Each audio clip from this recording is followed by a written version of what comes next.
राय राजू एक बहुत बड़ा हिंदू जादूगर था। लोग उसे अपने जानवरों का दूध दिया करते थे और अगर कोई उसे दूध का नजराना ना देता तो वो उसके जानवरों पर ऐसा जादू करता कि जानवरों के थनों से दूध के बजाय खून निकलने लगता था। एक दिन एक बूढ़ी औरत राय राजू के पास दूध ले जा रही थी कि हजरत दादा अली हजवेरी रहमतुल्लाह अलैह ने उससे बुलाकर फरमाया कि यह दूध मुझे दे दो और जो इसकी कीमत बनती है वो ले लो। उस बूढ़ी औरत ने कहा कि हमें हर सूरत ये दूध राय राजू को देना ही पड़ता है, वरना हमारे जानवरों के थनों से दूध के बजाय खून आने लगता है। उस पर हजरत दादा साहब रहमतुल्लाह अलैह ने मुस्कुराकर फरमाया कि अगर तुम ये दूध मुझे दे दो तो तुम्हारे जानवरों का दूध पहले से कहीं ज्यादा बढ़ जाएगा।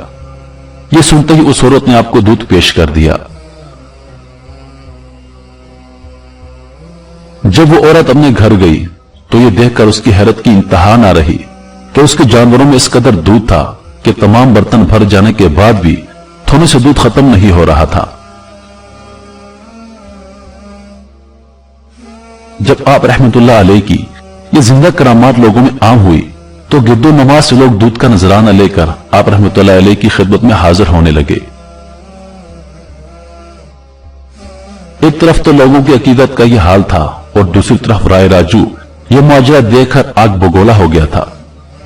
आखिरकार आप रहमतुल्लाह अलैह की बारगाह में हाजिर हुआ और उन्हें मुकाबले के लिए ललकारा और कहा कि अगर आपके पास कोई कमाल है तो दिखाइए।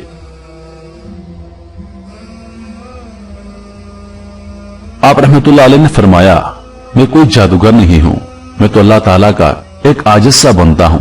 हां, अगर तुम्हारे पास कोई कमाल है तो तुम दिखाओ। ये सुनते ही राय राजू अपने जादू के जोर पर हवा में उड़ने लगा।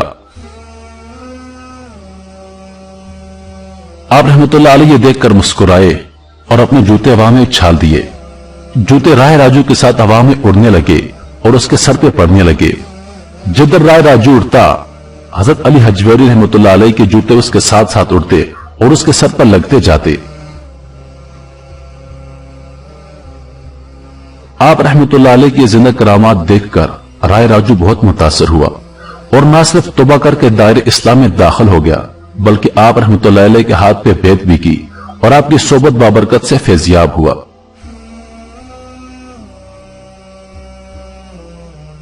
हजरत दादा गंज बख्श रहमतुल्लाह अलैह ने उसका नाम अहमद रखा और शेख हिंदी का खिताब अता फरमाया।